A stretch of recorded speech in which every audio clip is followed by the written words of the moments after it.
Bom dia, boa tarde, boa noite aí para quem está acompanhando o grupo de leitura do Capital. Nós estamos aqui começando o nosso 85º encontro, lendo aqui o livro 3. Estamos no capítulo 37, já na sessão sobre a formação da renda fundiária, né? E estamos aí no meio desse capítulo longo, né, que chama Preliminares, né? Então, está meio que tateando o problema, vamos dizer assim, aproximando do problema, né? E aí a gente parou nesse ponto aqui tá destacado em amarelo, no meio do capítulo do qual eu vou começar aqui a leitura. Bom, voltando então para o texto, a confusão da própria renda fundiária com a forma de juros que ela assume para o comprador do solo, confusão que repousa no total desconhecimento da natureza da renda fundiária, tem necessariamente de conduzir aos mais curiosos paralogismos.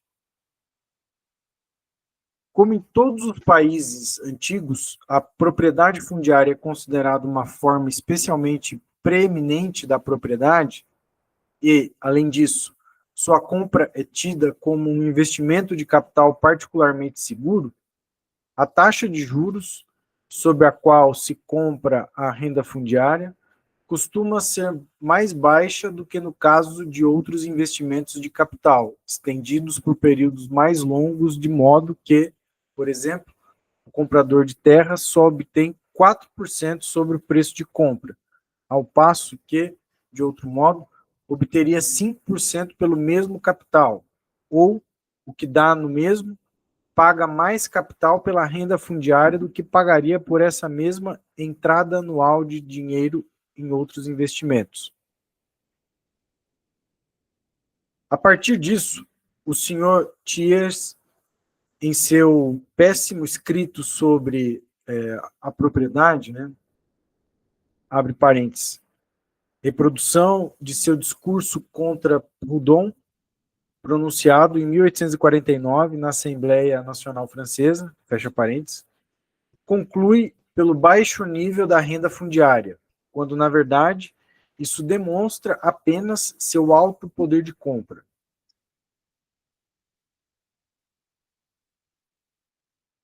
Só desculpa pausar assim já de imediato, mas é porque apareceu essa palavra aqui, e aí por ignorância mesmo, eu não consegui entender o que ele está falando. Paralogismos, eu imagino que isso deve ser uma figura de linguagem, né? Não sei se alguém sabe o que isso significa, eu não me recordo aqui. Vou até dar uma olhada. Alguma coisa tipo paradoxo, será? Não sei também. Estou vendo aqui na internet, é um raciocínio falso que aparenta ser lógico, mas contém um erro involuntário na sua estrutura ou na sua premissa. Diferente do sofisma, que é um erro de má-fé, o paralogismo surge de um descuido, falta de consciência da falsidade do argumento, falha do raciocínio, né? Então, problema ou de premissa ou de raciocínio.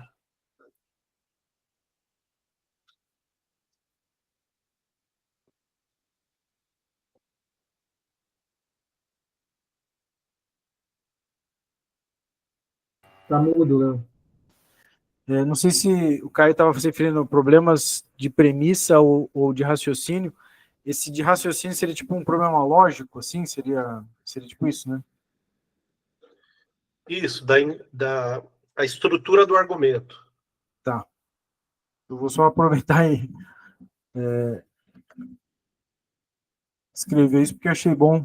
Agradeço aí você ter feito essa pesquisa, porque realmente na hora não. Me parecia uma coisa com um paradoxo, né? Mas ela tem uma diferença, porque não é uma coisa exposed, né? Que aparece uma coisa meio contraditória, mas me parece ser esse paralogismo ele é do fenômeno em si, né? Do argumento em si, né? enfim, tipo uma falácia da composição, talvez seria, ou às vezes alguma outra coisa do tipo, né? Bom, aqui no caso parece que esse raciocínio com problema de premissa ou da estrutura do argumento está aqui nesse tiers, nesse argumento aqui que o Marx está falando, né? Ele está se referindo ao baixo nível da renda fundiária, quando isso, na verdade ele está argumentando isso, mas segundo Marx ela demonstra o seu alto poder de compra. Não sei se eu entendi muito bem o ponto aqui, né? Mas vamos continuar e às vezes esclarece mais à frente. Então, voltando, a circunstância de a renda capitalizada da terra se apresentar como preço ou valor da terra, e por isso a terra ser comprada e vendida como qualquer outra mercadoria, serve a alguns apologistas como justificativa da propriedade fundiária, uma vez que o comprador pagou por ela, como por qualquer outra mercadoria, um equivalente, e a maior parte da propriedade da terra mudou de mãos dessa maneira. A mesma justificativa serviria, então, para a escravidão, uma vez que, para o escravista que pagou pelos escravos em dinheiro, o produto de seu trabalho só representa os juros do capital investido na compra. Deduzir da compra e da venda da renda fundiária a justificação de sua existência significa, em geral, justificar sua existência a partir de sua existência.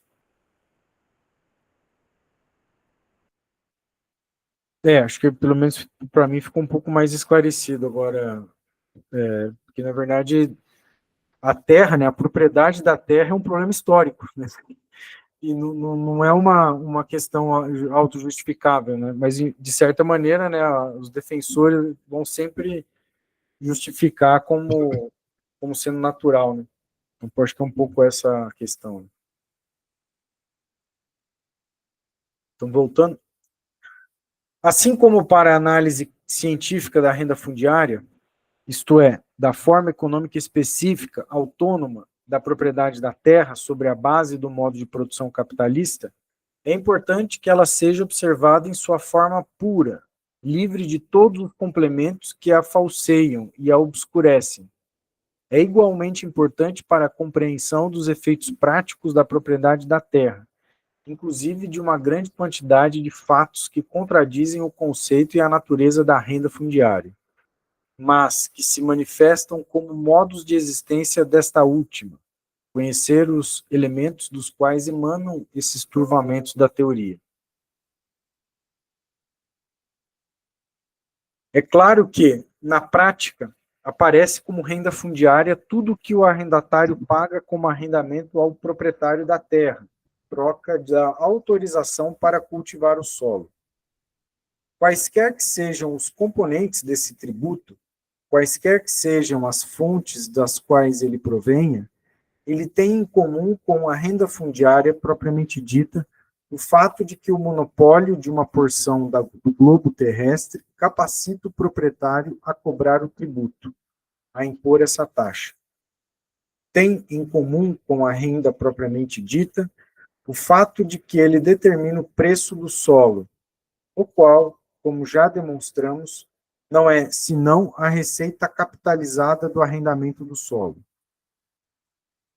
Já vimos que os juros sobre o capital incorporado à terra podem constituir um desses componentes estranhos da renda, o qual, com o progresso do desenvolvimento econômico, tende a constituir um incremento sempre crescente ao montante das rendas de um país.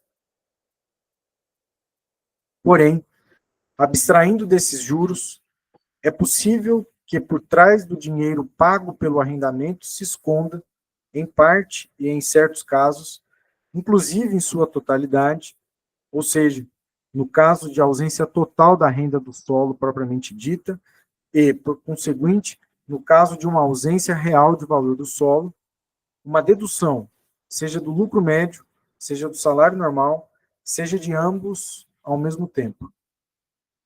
Essa parte, tanto do lucro como do salário, aparece aqui na figura da renda fundiária, porque em vez de cair nas mãos do capitalista industrial ou do assalariado, como seria normal, ela é paga ao proprietário fundiário na forma de arrendamento. Economicamente falando, nem uma parte nem outra constituem renda fundiária.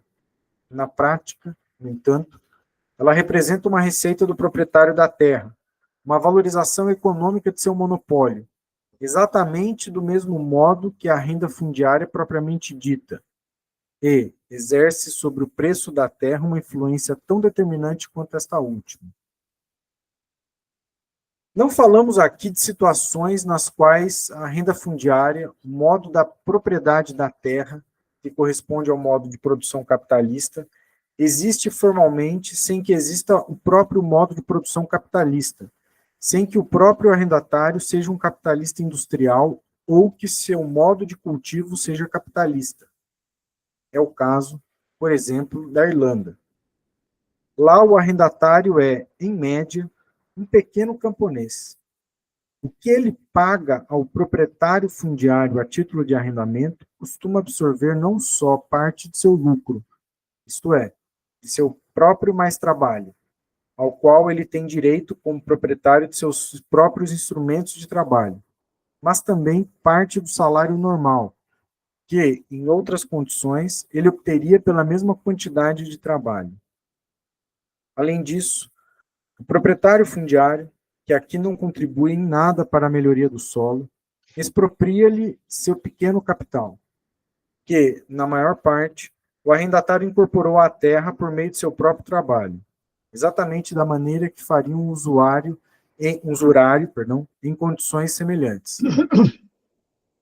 A diferença é que o usurário, pelo menos, arrisca seu próprio capital nessa operação. Esse roubo constante constitui o objeto da celeuma em torno da legislação rural irlandesa, que, em essência, chega ao resultado de que o proprietário fundiário que rescinde o arrendamento deve ser obrigado a indenizar o arrendatário pelas melhorias que este último introduziu no solo ou pelo capital nele incorporado. A isso, Palmerston costumava responder cinicamente. Abre aspas. A Câmara dos Comuns é uma Câmara dos proprietários de terra.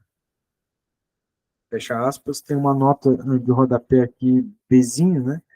Que é um acréscimo, não é um acréscimo, é uma nota da edição, né? Dessa edição aqui da Boitempo, que diz assim: ver sobre isso o artigo de Marx, assinado em 28 de junho de 1853 e intitulado, abre aspas, A Questão Indiana, o Direito Irlandês Relativo aos Arrendamentos.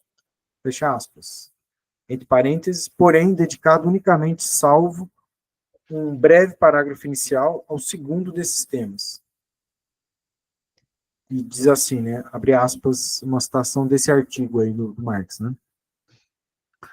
O projeto de lei acerca da indenização aos arrendatários, em parênteses da Irlanda, né, aprovado na sexta-feira passada, contém uma cláusula segundo a qual o arrendatário, ao final do arrendamento, deve receber uma indenização monetária pelas melhorias incorporadas ao solo e pelas que são separáveis deste último. O novo arrendatário estará em liberdade de adquirir as segundas por seu valor de taxação, ao passo que, no caso das melhorias incorporadas ao solo, a indenização deverá ser estipulada por contrato entre o proprietário de terra e o arrendatário. Fecha aspas, volta para a nota aqui. Essa lei... não, está certo. Essa lei é resultado de um compromisso entre os parlamentares irlandeses e os do governo, melhorava um pouco uma situação que Marx sintetiza da seguinte maneira, 2 pontos. É um outro trecho desse artigo dele. Abre aspas. O arrendatário irlandês pobre pertence ao solo, e o solo ao lord inglês. Fecha aspas. Terminou aqui a nota, né? Voltando para o texto, mas só antes de voltar para o texto, isso me fez pensar uma coisa aqui, porque quando a gente estuda, por exemplo, os fisiocratas lá, o Quené e tal, ele fala sempre dessa coisa dos juros da terra. Até essa expressão aparece. Eu já vi também isso aparecendo no Marx, né? Embora brevemente. E eu não sei se um aspecto disso tem a ver com o fato de que, dada essa legislação específica aí do caso irlandês, inglês, talvez na França também se verifique alguma coisa do tipo, de que nos contratos de arrendamento, o arrendatário que faz melhorias na terra, sei lá, ele constrói um celeiro, ele promove uma adubação lá específica, ele faz um sistema de irrigação, para irrigar, alguma coisa do tipo, né? Isso aí, ele vai ter que deixar para o proprietário da terra, no caso, ou ele vai ter que ainda pagar uma indenização, não sei, me parece que é um pouco por aí, tem a ver com uma coisa muito específica, mas será que isso seria meio geral? Será que isso, no Brasil também a gente verificaria isso? Eu não sei, eu fiquei pensando isso. Porque talvez seja uma coisa muito dessa realidade aí de um regime de propriedade da terra, né? Não sei se é o mesmo que a gente verificaria num caso como brasileiro, né? Me passou isso aqui pela cabeça.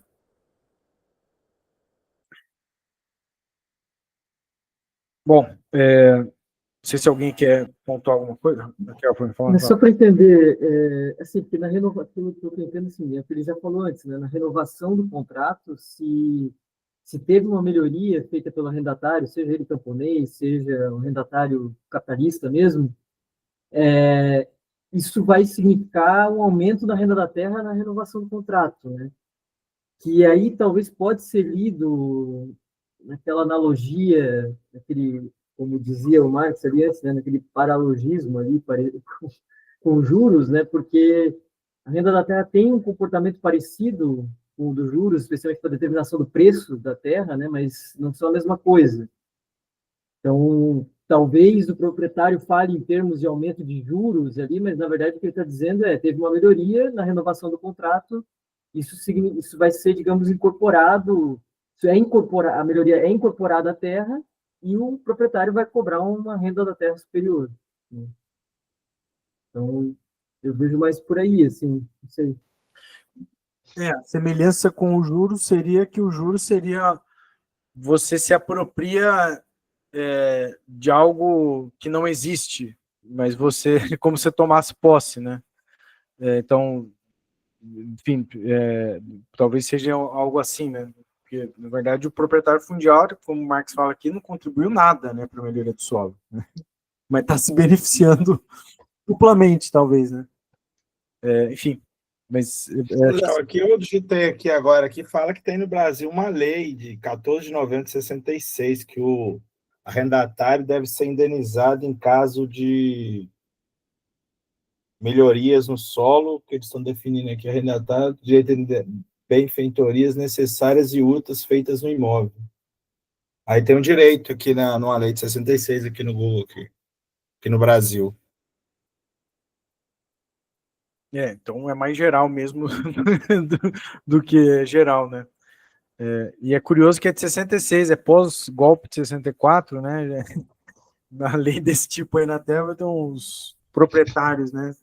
Também com seus interesses políticos aí.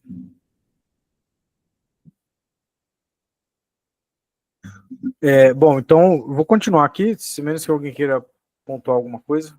Então, vamos lá. Tampouco falaremos das condições excepcionais nas quais, inclusive em países de produção capitalista, o proprietário fundiário pode forçar a obtenção de um elevado arrendamento. Não tem relação nenhuma com o produto da terra. Como nos distritos industriais ingleses, o arrendamento de minúsculas parcelas de trabalhadores fabris, para ser destinadas a pequenos hortos ou para nelas praticar a agricultura, a maneira de aficionados durante as horas livres. Ele está se referindo aqui, provavelmente, à informação que ele tirou desse relatório de inspetor de manufaturas, aqui, que ele já citou em outros momentos também. Falamos da renda agrícola em países de produção capitalista desenvolvida. Entre os arrendatários ingleses, por exemplo, encontram-se alguns pequenos capitalistas que, por educação, formação, tradição, concorrência e outras circunstâncias, estão destinados e obrigados a investir seu capital na agricultura como arrendatários. Estão obrigados a contentar-se com menos lucro do que o lucro médio e a ceder uma parte deste último, na forma de renda, ao proprietário da terra.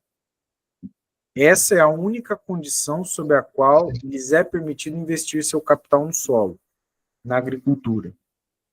Como os proprietários da terra exercem, por toda parte, uma influência significativa, no caso da Inglaterra, até mesmo preponderante sobre a legislação, tal influência pode ser usada para sugar toda a classe dos arrendatários.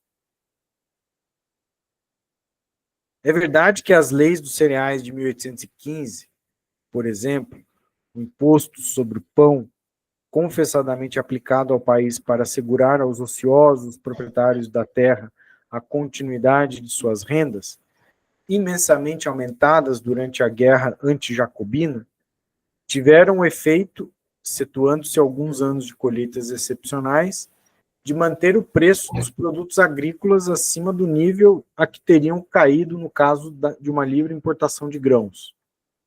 Mas não tiveram o resultado de manter os preços no nível que fora decretado pelos proprietários fundiários legisladores como normais, para que eles constituíssem o limite legal à importação do cereal estrangeiro.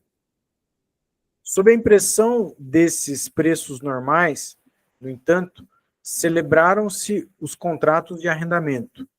Tão logo a ilusão se esvaneceu, uma nova lei foi redigida, introduzindo novos preços normais, que, do mesmo modo como os preços antigos, não eram mais que a expressão impotente da ambiciosa fantasia do proprietário fundiário.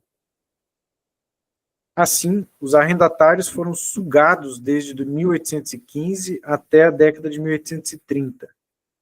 Isso explica, durante toda essa época, o tema constante da crise agrícola, bem como, durante esse período, a expropriação e a ruína de uma geração inteira de arrendatários e sua substituição por uma nova classe de capitalistas. Que tem uma outra nota, né, agora no rodapé 31, que o Marx, né, coloca aqui, vejam-se os, entre aspas, Anti-Corn Law Prize Essays. Seriam prêmios para ensaios que falassem para derrubar essa lei dos cereais aí que tem na Inglaterra, que é uma lei que favorecia os proprietários de terra. E aí diz do Marx, né? No entanto, as leis dos cereais continuaram a manter os preços no nível artificialmente alto. Isso favorecia os melhores arrendatários, que aproveitavam a situação estacionária em que as barreiras tarifárias mantinham a grande massa dos arrendatários que, com ou sem razão, confiaram no preço médio excepcional.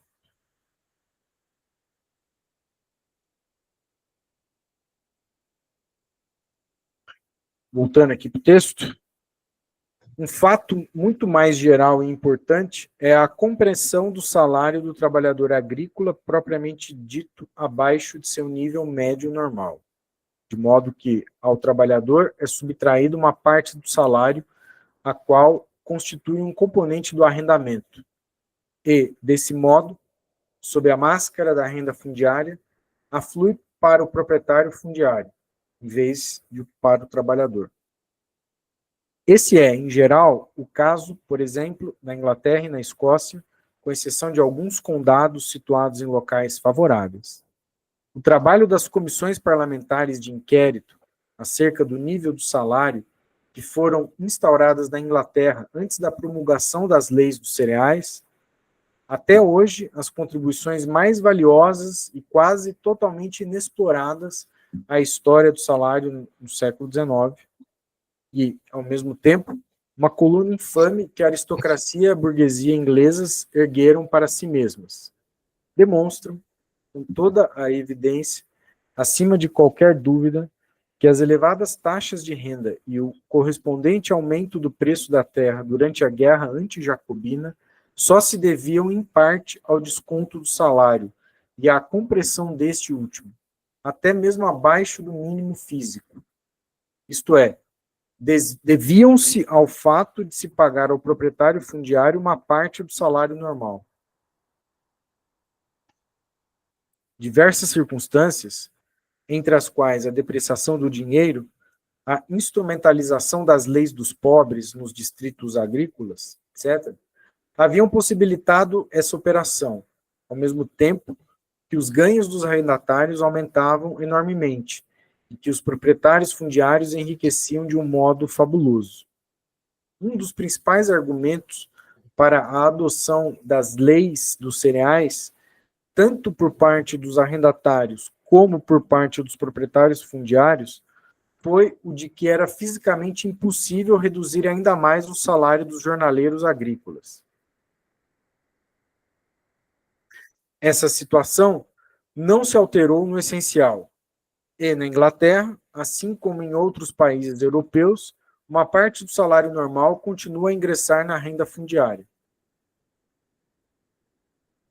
Quando o conde de Shaftesbury, à época Lord Ashley, um dos aristocratas filântropos, comoveu-se extraordinariamente com a situação dos trabalhadores fabris ingleses e converteu-se em seu porta-voz parlamentar durante a agitação pelas 10 horas. Os porta-vozes dos industriais publicaram, por vingança, uma estatística sobre o salário dos jornaleiros agrícolas nas aldeias que lhes pertenciam. E aí, abre parênteses, ver livro 1 do Capital, capítulo 23, item 5, subitem E, cujo nome é O Proletariado Agrícola Britânico. Fecha parênteses, volta para o texto, a qual demonstrava, sem dar margem à dúvida, que uma parte da renda fundiária desse filântropo consiste apenas no roubo que seus arrendatários efetuam para ele no salário dos trabalhadores agrícolas. Essa publicação também é interessante porque os fatos nela contidos podem ser corajosamente dispostos ao lado dos piores que foram revelados pelas comissões de 1814 e 1815. Cada vez que as circunstâncias forçam um aumento momentâneo do salário dos jornaleiros agrícolas, ressoa também a gritaria dos arrendatários de que uma elevação do salário a seu nível normal, tal como vigora em outros ramos da indústria, seria impossível e acabaria por arruiná-los, se não fosse acompanhada de uma diminuição simultânea da renda fundiária. Aqui se encontra, portanto, a confissão de que, sob o nome de renda fundiária, o que se tem é um desconto no salário operado pelos arrendatários, que pagam esse dinheiro aos proprietários da terra. Na Inglaterra, por exemplo, entre 1849 e 1859, o salário dos trabalhadores agrícolas aumentou devido a uma confluência de circunstâncias avassaladoras, tais como o êxodo da Irlanda, que cortou a oferta de trabalhadores agrícolas desse país, uma enorme absorção da população rural pela indústria fabril, a demanda bélica por soldados, uma extraordinária emigração para a Austrália e os Estados Unidos, entre parênteses, Califórnia, e outros motivos que não cabem aqui ser mencionados.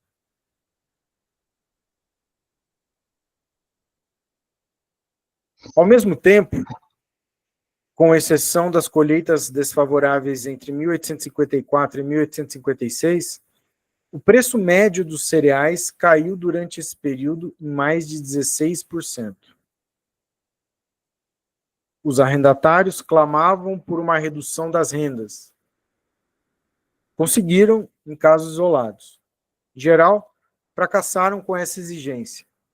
Buscaram proteção contra a baixa dos custos de produção, entre outros recursos, mediante a introdução massiva do locomóvel e de novas maquinarias, que em parte substituíram os cavalos eliminando-os da economia, e em parte provocaram, por meio da liberação de trabalhadores agrícolas, uma superpopulação artificial e, por conseguinte, uma nova redução do salário. Isso ocorreu apesar da diminuição relativa da população rural durante esse decênio, comparada com o crescimento da população global. E, apesar da diminuição absoluta da população rural, em alguns distritos puramente agrícolas. Mais uma nota de rodapé aqui, a 32, né? Que é uma referência a esse John Morton, que uma palestra proferida na Society of Arts de Londres, em 1860, que se baseia em documentos autênticos reunidos junto a cerca de 100 arrendatários de 12 condados escoceses e 35 condados ingleses. Uma pesquisa aí censitária, né, referência disso. Voltando para o texto. Do mesmo modo, Fawcett, à época professor de economia política em Cambridge, falecido em 1884 como diretor-geral do Correio, dizia no Social Science Congress, Congresso de Ciências Sociais, né, em 12 de outubro de 1865, abre aspas, os jornaleiros agrícolas começaram a emigrar e os arrendatários passaram a queixar-se de que não estavam mais em condições de pagar rendas tão elevadas, uma vez que o trabalho encarecera devido à imigração. Aqui, no entanto, a renda elevada se identifica diretamente com o baixo salário. Na medida em que o nível do preço do solo está condicionado por essa circunstância incrementadora da renda, o aumento do valor da terra é idêntico à desvalorização do trabalho. Isto é, o nível do preço da terra é igual ao baixo nível do preço do trabalho. Acho que Raquel levantou a mão, né? Por favor, Raquel. Então, só para chamar atenção aqui numa coisa que eu acho que é interessante, assim, que o Marx estava pesando a mão até então ali estabelecer uma certa relação entre renda da terra e juros e tal, e aqui ele deslocou a análise para, de certa maneira, tentar construir uma relação entre renda da terra e salários, né? E só queria fazer um comentário, assim, que o Jacob Gorender, naquele livro dele, O Escravismo Colonial, ele faz um esforço de levar essa hipótese aqui de uma certa relação entre renda da terra e salários. Na verdade, não exatamente salários aqui, né? Já tem que me corrigir, porque não é exatamente salários, mas, na verdade, o preço pago pelo plantel de escravizados, né, no tráfico de escravizados.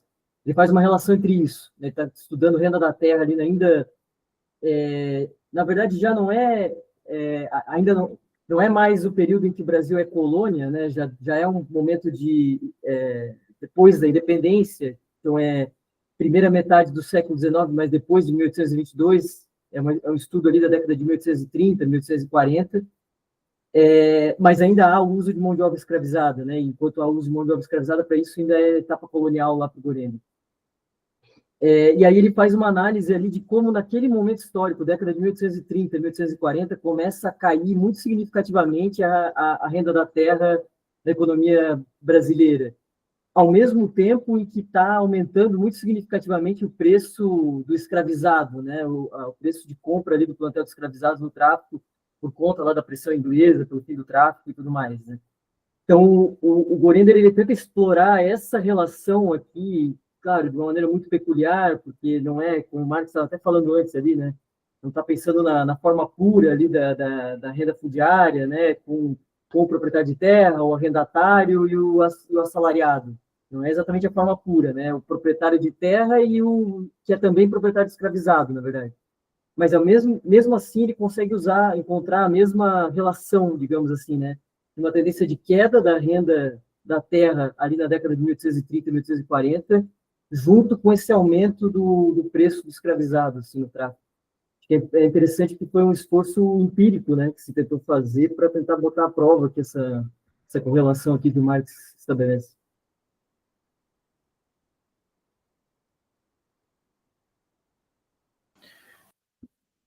E aí só sobre isso, né, pensando junto, E até a partir dessa citação aqui que o Marx coloca, né, onde essa relação entre a renda da terra e salários me parece que o encaminhamento que a classe de proprietários de terras ingleses deu foi talvez um encaminhamento de favorecer a inovação técnica poupadora de mão de obra ou alguma coisa assim. E no caso da classe de proprietários de terra brasileiro, talvez foi atrair imigrantes nesse momento histórico, né? Na verdade, foi ampliar o desenvolvimento em extensão e não em intenção com S, né? No sentido de intensividade do capital, como no caso me parece que talvez é como vai acontecer ali na Inglaterra nesse momento, né? Teve até uma passagem anterior que eu acho que o Marx insinua isso, por isso que me fez pensar. Enfim, de alguma medida, talvez essa classe de proprietários de terra aqui ingleses já é uma classe de proprietários de terra aburguesados já, o burgueses, né, uma burguesia rural mesmo, não uma nobreza nobiliárquica de um antigo regime que está pensando no status por ser direito divino dos reis e outras bobajadas do tipo. Não sei, me passou isso pela cabeça. E no caso de uma classe de proprietários no Brasil, ainda tentando, vamos dizer assim, pela imigração, manter o escravismo, ou pelo menos as condições análogas ao escravismo, né, possíveis de reproduzir.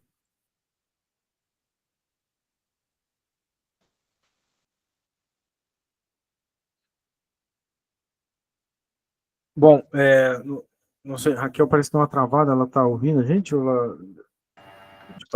Que meu computador morreu. De vez em quando tá travando aí, mas eu estou ouvindo. Então, os colegas também estão aí, né? Estão nos ouvindo, então beleza. Porque às vezes travou aqui. Sim, estou dando para ouvir. Só a Raquel já está travada desde a hora que ela estava falando. Sim. Bom, então, paramos aqui, vou seguir então aqui a leitura. E o que o Arlen pegou ali, pesquisou a informação, me parece que o mesmo vale para a França, parece que também vale também alguma medida o Brasil, né? A Raquel estava falando agora do Gorenda, também parece que vale para o Brasil, né? Bom, vamos lá. Então, continuando aqui, o Marx diz o mesmo vale para a França, abre aspas, ele está citando esse Maurice Rubichon, é um texto de 1837, abre aspas. O arrendamento aumenta porque, por um lado, sobe o preço do pão, do vinho, da carne, dos legumes e das frutas, enquanto, por outro lado, permanece inalterado o preço do trabalho. Se as pessoas mais velhas analisassem as contas de seus pais, retrocedendo aproximadamente 100 anos, veriam que naquela época o preço de uma jornada de trabalho na França rural era exatamente o mesmo de hoje. O preço da carne triplicou desde então. Quem é a vítima dessa reviravolta? Pergunta. O rico, o proprietário do arrendamento, ou o pobre que trabalha para ele? Pergunta. Mais à frente diz: o aumento do preço dos arrendamentos é a demonstração de uma calamidade pública. Fecha aspas.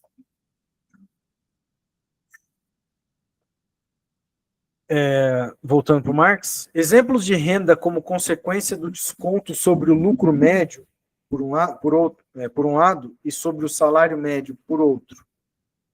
2 pontos. Morton, o agente imobiliário, engenheiro agrônomo já citado, diz que em muitas regiões observou-se que a renda dos grandes arrendamentos é mais baixa que a dos pequenos, porque, aí abre aspas, vai citar esse Morton, texto de 1858, diz assim: a consequência por estes últimos é habitualmente maior que pelos primeiros, e porque os pequenos arrendatários, que raramente estão em condições de lançar-se em algum negócio que não seja agricultura, com frequência estão dispostos a pagar uma renda que eles mesmos sabem ser demasiadamente elevada, forçados que estão pela necessidade de encontrar uma ocupação mais adequada. Fecha aspas. Volta para o Marx. No entanto, essa diferença estaria desaparecendo aos poucos na Inglaterra, o que, na opinião dele, teria muito a ver com a emigração que há precisamente entre a classe dos pequenos arrendatários. Morton ainda fornece um exemplo no qual fica evidente que na renda fundiária entre o desconto realizado no salário do próprio arrendatário e, por conseguinte, com certeza ainda maior, o desconto do salário daqueles que ele emprega. Isso nos arrendamentos abaixo de 70, 80 acres, em parênteses, 30, 40, 34 hectares, né, que não podem sustentar um arado duplo. Aí no mesmo texto ele vai fazer uma outra citação aqui, né, do Morton, abre aspas. Se o arrendatário não trabalha com as próprias mãos e com a mesma diligência que qualquer trabalhador, ele não pode subsistir em seus arrendamentos. Se deixa ao encargo de seus homens a execução do trabalho e se limita a supervisioná-los, é altamente provável que ele logo descubra que não está em condições de pagar sua renda. Fecha aspas. Volto para o Marx. Disso, conclui Morton, que os arrendatários da região não são muito pobres e os arrendamentos não devem ser inferiores a 70 acres, ou 30 hectares, né? 30 hectares. De modo que o arrendatário possa manter de 2 a 3 cavalos. Eis a sabedoria extraordinária do senhor Léonce de Laverne, entre aspas, né, membro do Instituto e da Sociedade Central de Agricultura, na França, imagina. Nesse texto aqui, Economia Rural da Inglaterra, né, aparente citada, segundo a tradução inglesa de 1855, fecha parênteses, ele realiza a seguinte comparação entre o rendimento anual do gado bovino, que é empregado na França, mas não na Inglaterra, onde é substituído por cavalos. E aí o Marx diz que na página 42 desse texto aí, 2 pontos, ele apresenta uma tabela que tem aqui 2 grandes colunas, né, que se representam a França e a Inglaterra, e em cada uma dessas 2 grandes colunas se subdivide em outras 2 colunas, né, sendo a primeira leite, na primeira linha, na segunda linha carne, na terceira linha trabalho, aí na segunda parte dessa grande coluna está lá, no caso da França, 4 milhões de unidades monetárias, libras esterlinas, no caso, 16 para leite, 16 milhões para carne e 8 milhões para trabalho, totalizando um total de 28 milhões de libras esterlinas, ou unidades monetárias, aí, no caso da França. No caso da Inglaterra, na primeira parte dessa grande coluna, leite na primeira linha, 16 milhões de libras esterlinas, carne, 20 milhões, trabalho não tem essa informação, e aí totaliza 36 milhões de libras esterlinas. Voltando para o Marx, nesse caso, o produto se mostra mais elevado porque, segundo os próprios dados, o leite é na Inglaterra 2 vezes mais caro que na França, ao passo que ele supõe o mesmo preço para a carne em ambos os países, na página 35.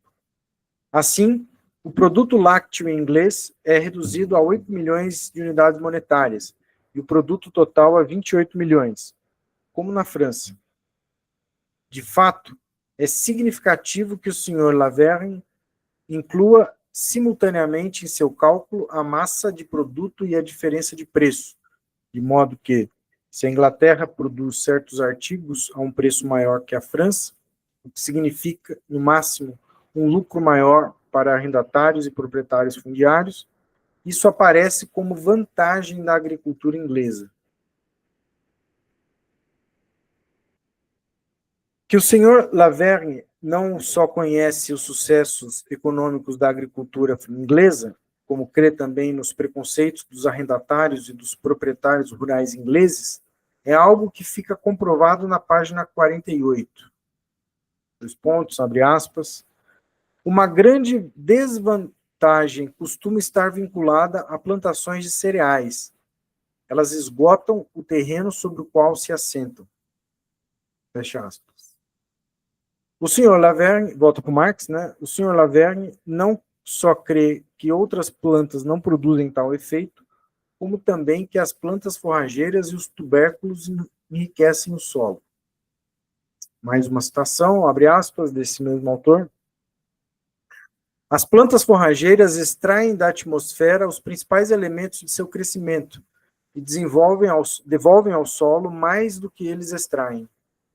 Assim, elas contribuem duplamente, tanto de forma direta como por meio de sua transformação em adubo animal, para reparar os danos causados pelos cereais e por outras colheitas que esgotam a terra. Por isso, constitui um princípio que, pelo menos, haja alternância entre essas colheitas.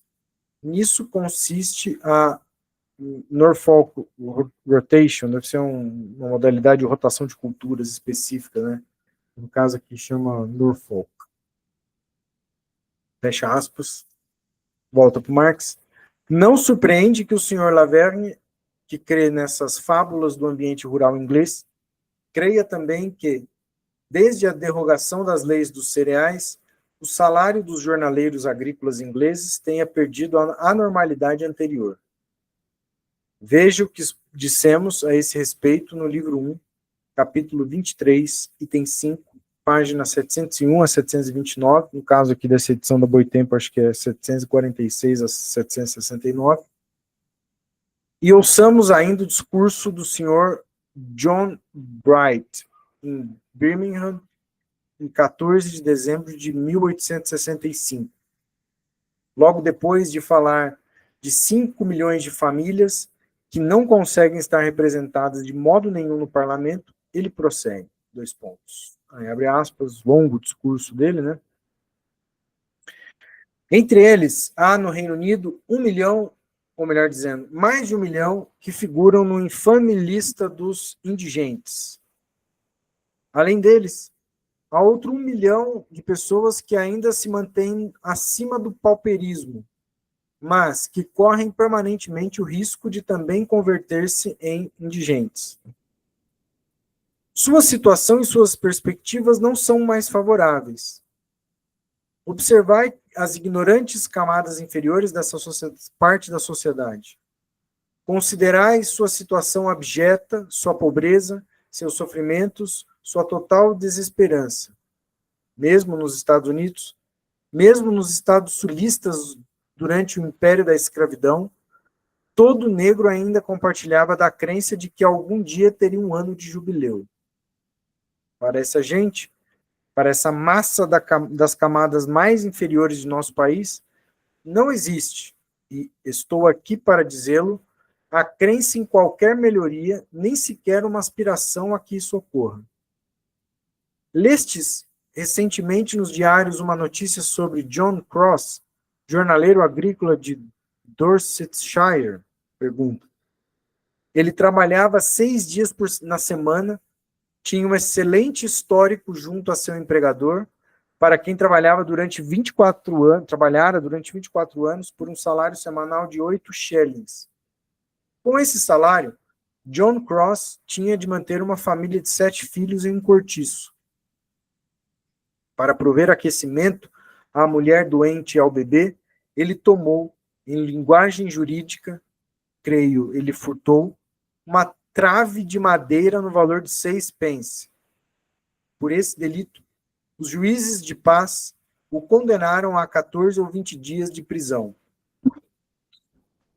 Posso dizer-vos que em todo o país se encontram muitos milhares de casos como o de John Cross, especialmente no Sul, e que sua situação é tal que até o presente nem o mais diligente dos investigadores conseguiu resolver o mistério de como eles mantêm unidos corpo e alma. Agora lançai um olhar a todo o país e contemplai esses 5 milhões de famílias e a situação desesperadora dessa camada na sociedade. Não se pode dizer, na verdade, que a maior parte da nação, excluída do sufrágio, trabalha duro dia após dia e quase não conhece o repouso? Pergunta. Comparai-os com a classe dominante. Se o fizer, serei acusado de comunismo. Mas comparar essa grande nação que se mata de trabalhar e é desprovida do sufrágio com a parte que se pode considerar como as classes dominantes. Observai sua riqueza, sua pompa, seu luxo. Vede sua fadiga, pois também entre eles a fadiga, ainda que a fadiga da fartura, e vede como correm apressados de um lado ao outro, como se a única coisa que importante fosse descobrir novos prazeres. Fecha aspas, isso aqui foi publicado no Morning Star, deve ser um jornal, né? 15 de dezembro de 1865. Tem uma nota de rodapé aqui da tradução, eu vou complementar aqui a leitura, diz assim: em 14 de dezembro de 1865, que é o dia, né? Maximilian Rubel afirma corretamente que, abre aspas, a menção do discurso de John Bright pode servir de ponto de referência para a datação da última parte do manuscrito do livro 3.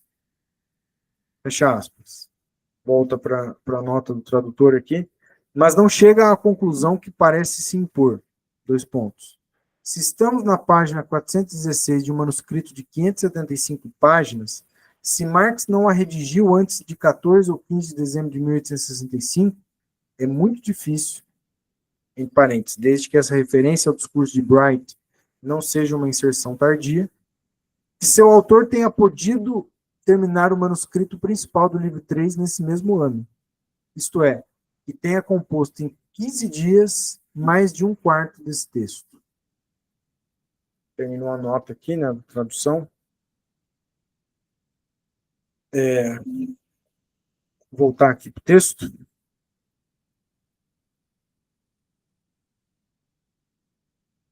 No que segue, demonstra-se como mais trabalho e, por conseguinte, mais produto, em geral, são confundidos com a renda da terra. Essa parte específica, qualitativa e quantitativamente determinada do mais produto, pelo menos sobre a base do modo de produção capitalista. A base natural, espontânea do mais trabalho em geral, isto é, uma condição natural sem a qual ele não é possível, é a de que a natureza, seja em produtos da terra, vegetais ou animais, seja em pescados, etc., forneça os meios de subsistência necessários, empregando-se um tempo de trabalho que não devore a jornada inteira. Essa produtividade natural e espontânea do trabalho agrícola, abre parênteses, na qual se inclui, nesse caso, o simples trabalho de coleta, caça, pesca ou criação de gado, fecha parênteses, é a base de todo mais trabalho, assim como todo o trabalho está inicialmente voltado para a apropriação e a produção de alimentos. Abre parênteses, nos climas frios, os animais proporcionam simultaneamente a pele como agasalho. Além disso, habitações rupestres, etc. Fecha parênteses. Volto para o texto aqui. A mesma confusão entre mais produto e renda fundiária é expressa de outra maneira pelo Sr. Dove. Originalmente, o trabalho agrícola e o trabalho industrial não estão separados. O segundo se soma ao primeiro.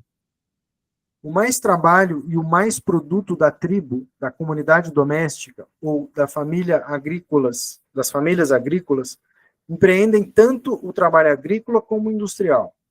Ambos andam juntos. A caça, a pesca ou a agricultura são impossíveis sem os instrumentos correspondentes. A tecelagem, a fiação, etc., praticam-se pela primeira vez como trabalhos agrícolas secundários.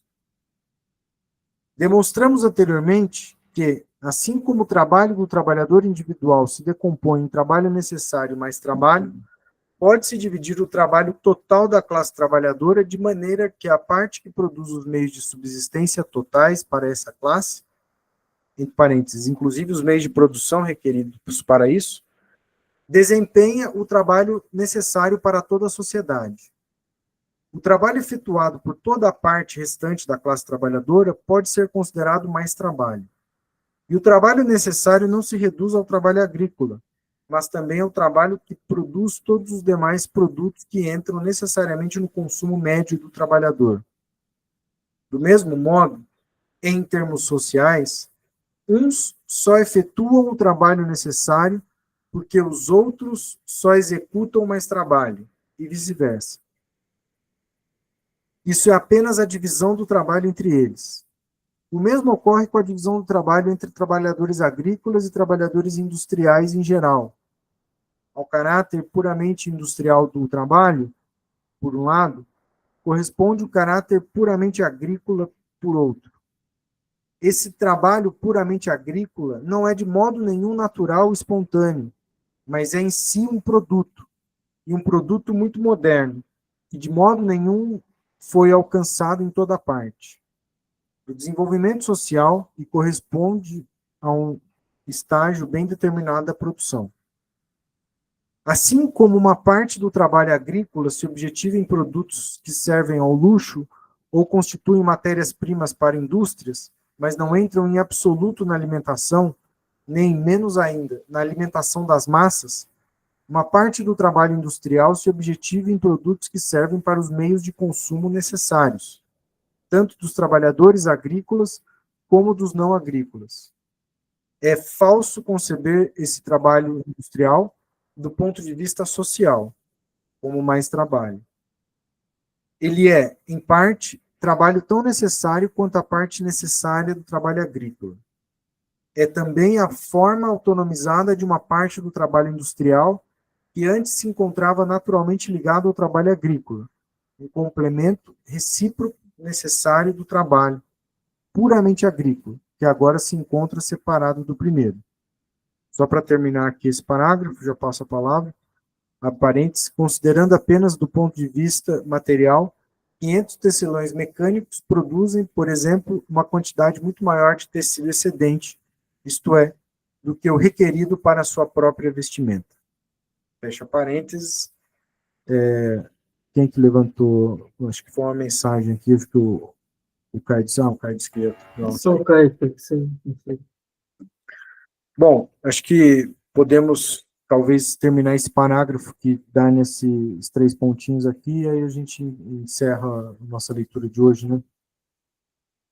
Então, vou só terminar esse parágrafo aqui.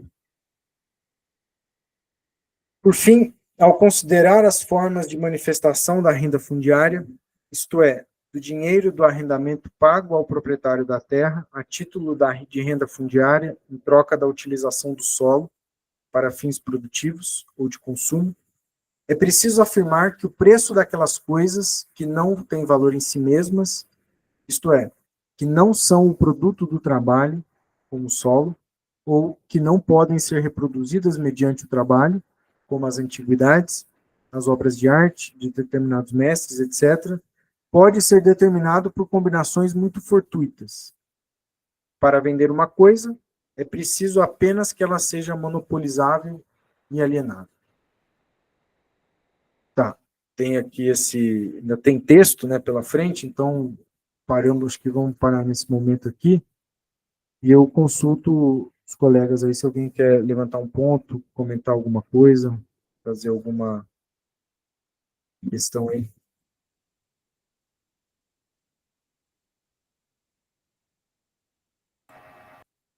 Talvez só comentar bem rápido assim, sobre esse último parágrafo aí que o Marx estava apresentando, uma coisa que, em outros momentos, né, aqui do livro 3 mesmo, Marx já falou em vários momentos, em termos da massa de mais-valia total produzida, de como que essa massa de mais-valia vai se dividindo, né, entre diferentes modalidades proprietárias e tudo mais. E aqui é um desses momentos que o Marx, digamos, é como se olhasse para o outro lado, né? Olha, digamos, como dividir a totalidade da classe trabalhadora, digamos assim, né? Entre uma classe trabalhadora que realiza trabalho necessário, seja no campo, seja na verdade, na agricultura, seja na indústria, né? O Marx está falando, e essa classe trabalhadora que realiza outro tipo de trabalho que não entra exatamente aqui, especificamente, né, no consumo dos trabalhadores, né? Então, acho que, sei lá, só vale a pena registrar, assim, Marx insiste muito nessa divisão da massa de mais-valia total produzida, e aqui ele está, de certa maneira, fazendo uma divisão análoga, vamos dizer assim, né, da classe trabalhadora, talvez.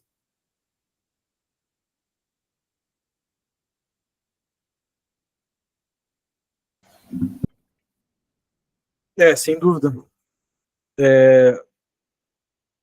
Aqui ele está fazendo uma distinção entre uma divisão do trabalho social e uma divisão, vamos dizer assim, da manufatura, né? Aqui ele está falando de divisão social, né? Então, que falta muitas vezes na economia política clássica.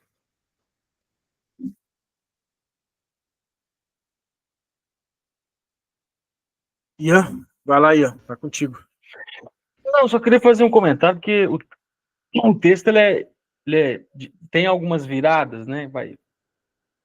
É difícil. Só um comentário pequeno, que é o seguinte: quando ele está falando do Lavergne, me pareceu muito engraçado, porque parece que ele descreve, né, o Lavergne como um cara que admira, digamos assim, uma agricultura ecológica, vamos pôr nesses termos, né? É um francês que escreve sobre modos de produção agrícola, mas ele usa o termo fábulas, né? Crê nessas fábulas do ambiente rural inglês, mas e aí ele faz associação com a questão da derrocada dos salários dos jornaleiros, né? Esses jornaleiros aí devia ser quem vende jornal, né? Então, bom, quem não conhece um burguês ecológico, né? Acho que ele está fazendo me pareceu uma polêmica aí, interessante isso. Não sei se vocês entenderam dessa maneira também. O jornaleiro aqui... É como se ele estivesse dizendo assim, esse cara que acredita na agroecologia, esse burguês e tal, não se espanta diante da anormalidade do salário dos jornaleiros. É como se ele estivesse fazendo uma comparação assim, sabe? Não sei se é isso. Me pareceu isso, entendeu? Eu acho que o jornaleiro aqui que ele está se referindo é o salário por peça, né? Que talvez é o que paga por jornada de trabalho, por dia de trabalho, né? E talvez seja essa, ele não vê, né? Não acredita na agroecologia. Aí você fez uma provocação mais contemporânea, talvez. Mas é meio isso que ele está fazendo. Depois você vai ver quem que é esse cara aí. É meio isso. É um cara que acredita que ele está falando da questão do nitrogênio no solo, né? As leguminosas e tal, adubação verde. Isso já estava posto lá para o Marx, né? O Marx já está polemizando com isso, né? Depois nós vamos chegar no trecho que o João Bernardo usou naquele texto dele, né? Para criticar a ideia de soberania alimentar, enfim. Nós vamos chegar nesse trecho daqui a pouco. Mas só para entender, você acha que ele está polemizando? Eu não sei se eu entendi o seu ponto. Não, ele está criticando o cara que tem digamos, uma consciência ambiental, mas não teria uma consciência de classe. É quase isso, no meu entendimento. Entendeu? Entendo. Não, boto fé. Acho que isso aí ele está levantando, né? Quando ele fala de fábulas, né? Você tinha até citado nessas fábulas aqui do ambiente rural.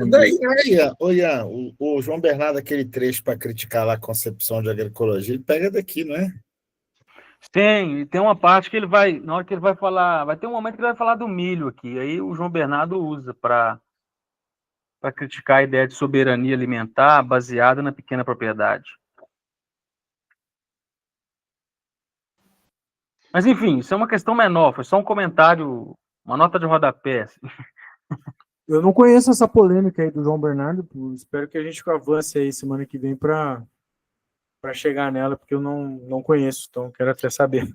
É que o João Bernardo faz uma análise do MST e ele fala que é uma desfiguração ali do MST, principalmente quando o MST abandona a discussão centrada nas cooperativas de trabalho para uma discussão centrada na agroecologia.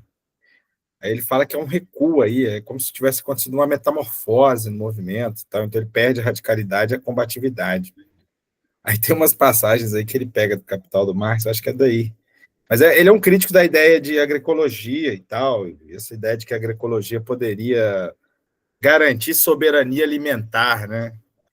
E tal, assim, eu não sei do ponto de vista dos estudos geológicos, mas ele me parece que recupera o Marx para criticar essa ideia, né? Porque Dá para você fazer melhorias químicas no solo, sem destruir o solo e garantir aí, de fato, sim, soberania alimentar para 7 bilhões de pessoas. Então, aquela ideia da agroecologia, dos ritmos naturais,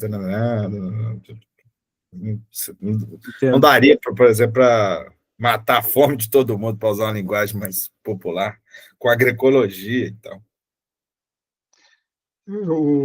Esse texto parece que é um texto introdutório, né? Que nem o Leonardo falou no começo, para o tema, né? Um dos aspectos que eu teria interesse, não sei se Marx vai desenvolver a seguir, eram os grupos de pressão que fizeram com que houvesse a liberação da importação de cereais, né? Quer dizer, foi uma luta que foi desde o tempo de Ricardo, que foi prolongada até o finalzinho da década de 1840, por aí, 1850, quando foi aprovado. Então, ele toca num ponto aí de salário que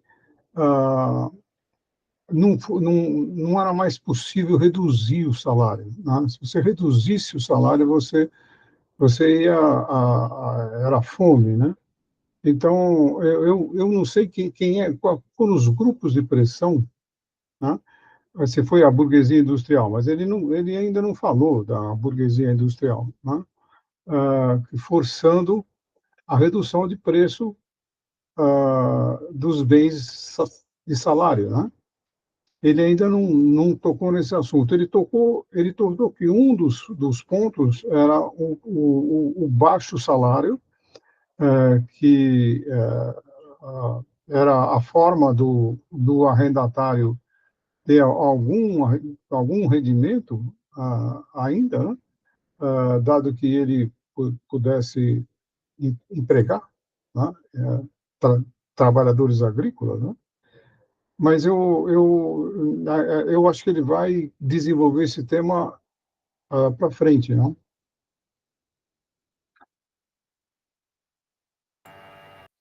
Só para dizer que eu acho que sim, acho que volta um pouco para frente, mas também, de certa maneira, no livro 1, lá no capítulo 15, quando Marx fala de alguns fatores que podem modificar a taxa de mais-valia, ele faz uma discussão interessante sobre isso, assim, quando ele fala lá, né, das possibilidades então, de aumento da jornada de trabalho, de diminuição dos salários, e de aumento de intensidade do trabalho, né, como fatores ali para modificar a taxa de mais-valia.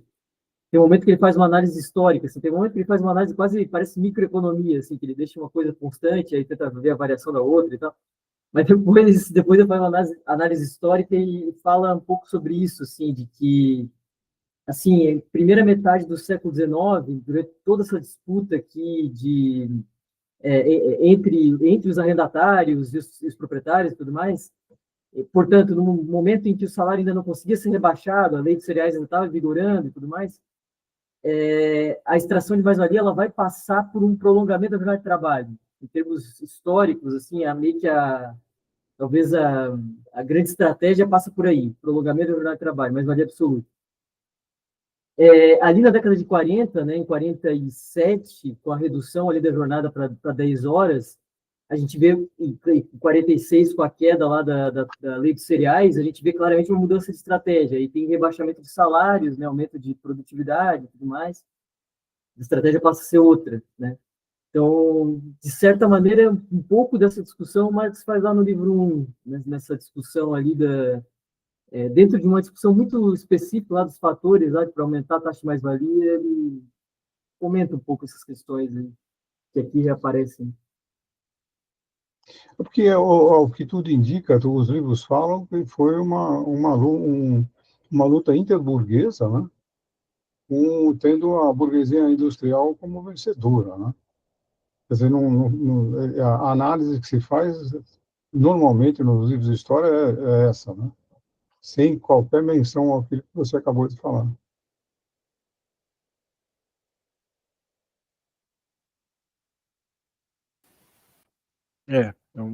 Inclusive, o debate Malthus, Ricardo, é muito envolto nessa polêmica, né? O Malthus claramente defensor aí de uma legislação a favor ali do imposto sobre cereais para favorecer a nobreza, a aristocracia rural, e o Ricardo, né, contra e tal, para poder... Tem todo esse debate aí dos dois aí, inclusive as concepções que daí derivam de crise e tudo, né? O Ricardo é os salários que, né, vão produzir a queda da taxa de lucro, porventura se tiver alguma crise, vem daí. Então, se você tiver né, se você taxar os cereais, você, de certa forma, aí para o Ricardo, isso elevaria os salários e tudo mais. Já o Malto fala, não, porque tem que ter uma demanda agregada, porque, né, para poder, tem que ter um consumo improdutivo para pedir a superprodução, então, todo aquele debate Malto e Ricardo, então. Que é um pouco da expressão dessa luta, né, entre a aristocracia e a burguesia ali, então, assim. Sim, sim. Bom, dado o avançado aí do nosso tempo, já vamos perdendo aí também mais alguns leitores. Vamos ficar por aqui e aí a gente continua na próxima semana. Então,